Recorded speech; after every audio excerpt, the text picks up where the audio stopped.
नमस्कार, आप देख रहे हैं टीवी 9 भारतवर्ष और मैं हूं आपके साथ अनूप आकाश वर्मा और मेरे साथ हैं पंकज कुमार जी। और मसला ये है कि किसान आंदोलन को लेकर क्या आज घमासान की स्थिति बन रही है।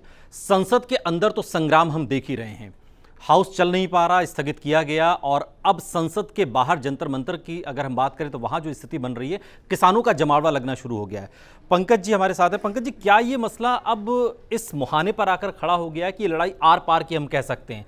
एकदम पार्लियामेंट के मुहाने पर किसान खड़े हो गए और साफ तौर पर कह रहे हैं कि अब या तो इस पार या तो उस पार। इसका मतलब क्या है?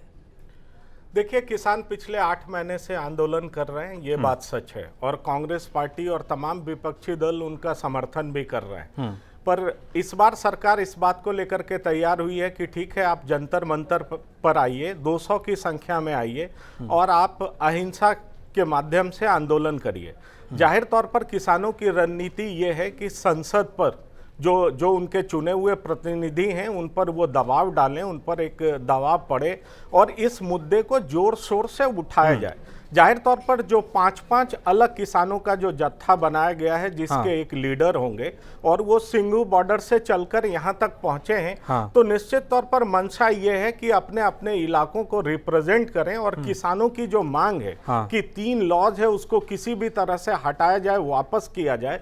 लेकिन सरकार अभी भी इस बात पर अड़ी हुई है कि पॉइंट बाई पॉइंट, मतलब हर मुद्दे पर हम बातचीत को तैयार हैं, लेकिन ये कानून जो है वो किसानों के हित में है। तो जाहिर तौर पर दोनों तरफ से पॉलिटिक्स चल रहा है, लेकिन किसान के जो नेता हैं वो संसद के पास पहुंच करके ये दबाव डालने की फिराक में। लेकिन पंकज जी, सरकार तो डे वन से कह रही है ना, सरकार तो कह रही है कि हम किसान कानून को वापस नहीं करेंगे। यही कृषि कानून वो कानून है जिससे किसानों की पौ बारह हो जाएगी, किसानों की आमदनी दोगुनी हो जाएगी, किसानों की बल्ले बल्ले होगी।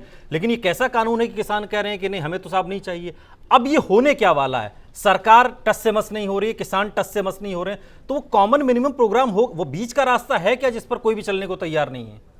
देखिए, बीच का रास्ता तो दोनों तरफ से निकलेगा, और जो सरकार की तरफ से बातें आ रही है उसमें साफ है कि हमने जो कानून बनाया है वो किसानों के हित में है। अगर आप मुख्तार अब्बास नकवी के बयान को सुने और देखें तो उनका ये कहना है कि किसानों के कंधे पर रख करके विपक्षी दल राजनीति कर रहे हैं। तो जाहिर तौर पर सरकार की तरफ से ऐसा कोई मैसेज नहीं है जिसके जरिए ये समझा जाए कि सरकार जो कानून बनाई है उसको वापस करने जा रही है।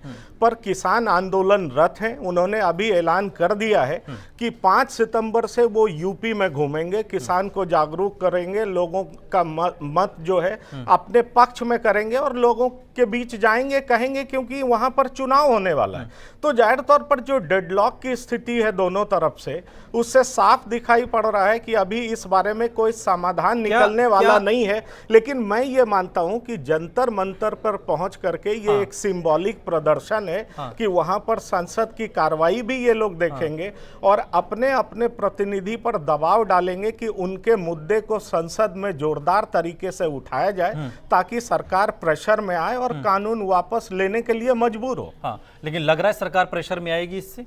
8 महीने एक अनशन चल रहा है, गर्मी से सर्दी आई, सर्दी से फिर गर्मी आ गई, हालात नहीं बदले। लग रहा है आपको प्रेशर बनेगा, कोई 1% भी प्रेशर बनेगा इस पर? देखिए, ऐसा दिखाई तो नहीं पड़ रहा है। जितने भी मंत्री हैं सरकार की तरफ से, जो उनके वक्तव्य सामने आए उसमें साफ दिखाई पड़ रहा है कि सरकार किसी भी तरीके से डिफेंसिव नहीं दिखाई पड़ रही है। पर दूसरी तरफ सरकार ये मैसेज देना चाहती है कि वो किसानों के खिलाफ नहीं है, और वो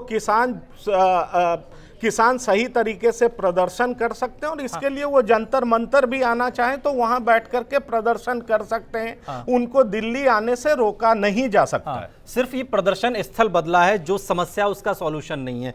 लेकिन पंकज जी, क्या ये किसान आंदोलन उस लेवल पर भी है, या किसान आंदोलन का एक तरीके से समझें तो एक प्लानिंग ये भी है कि जहां जहां चुनाव हो रहा है वहां वहां भी पहुंचा जाए?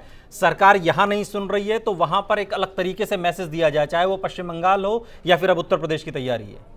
देखिए, राकेश टिकैत तो निश्चित तौर पर बंगाल भी पहुंचे थे और ममता बनर्जी का उनको समर्थन भी मिला था।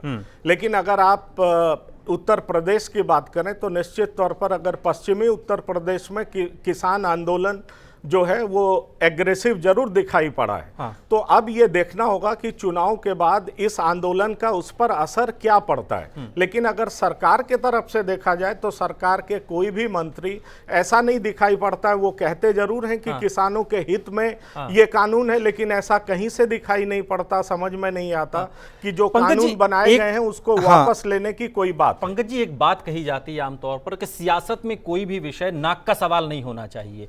क्या ये कृषि कानून सरकार की भी नाक का सवाल है और किसानों ने भी या किसान संगठनों ने भी अपनी नाक का सवाल बना लिया है? ये भी एक बड़ी वजह है कि एक वो रास्ता तैयार नहीं हो रहा है जहां से सहमति से दोनों लोग हाथ में हाथ डालकर चल सकें कि हाँ चलो कृषि कानून ही सही, लेकिन इस रास्ते से ये ठीक है, हम चल सकते हैं। देखिए, सरकार के व्यवहार से ये साफ समझ में आता है कि सरकार ये मानती है कि ये आंदोलन जो है कुछ स्टेट से जुड़ा हुआ आंदोलन है।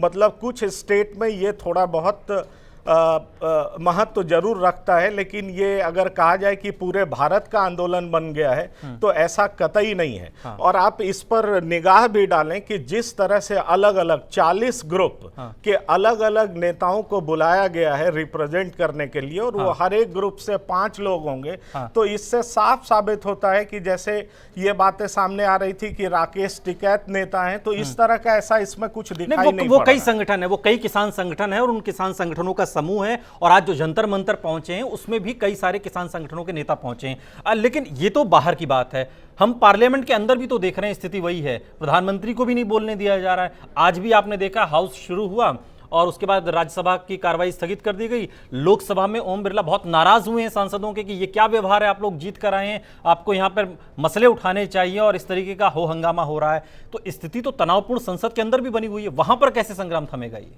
देखिए, अगर मैं ये कहूं कि कांग्रेस पार्टी की तरफ से एक तरफ मल्लिकार्जुन खड़गे ये कहते हैं कि किसानों के साथ अन्याय हो रहा है, दूसरी तरफ जब राहुल गांधी से पूछा गया कि क्या इस तरह के जो सांसद लगाए जा रहे हैं किसानों द्वारा आप उसका सपोर्ट करते हैं, तो राहुल गांधी ने चुप्पी साध ली। अब इसके कई मायने निकाले जा सकते हैं कि क्या विपक्ष के बीच में इस बात को लेकर के कंसेंसस है क्या, ये बहुत इंपॉर्टेंट है।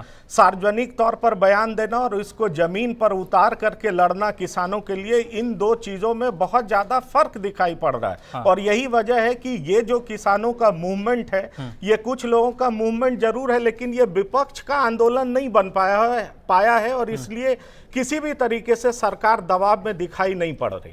सरकार दबाव में दिखाई नहीं पड़ रही है, लेकिन एक परेशानी आज जंतर मंतर पर पहुंचकर किसानों ने एक संकेत देने की कोशिश की है। वो मैसेज जो टिकरी बॉर्डर से, सिंगू बॉर्डर से या गाजीपुर बॉर्डर से अब तक दिया जा रहा था, अब वो संसद के मुहाने पर जाकर किसानों के नेताओं ने, किसानों ने देने की कोशिश की है। लेकिन संग्राम की स्थिति दोनों तरफ बनी हुई है। नतीजा क्या होगा, हल क्या होगा, ये इंतजार अभी लंबा दिखाई दे रहा है। बहुत बहुत शुक्रिया पंकज जी, यहां रुक रहे हैं लेकिन आप कहीं जाइएगा नहीं, बने रहिए हमारे साथ, देखते रहिए TV9 भारतवर्ष।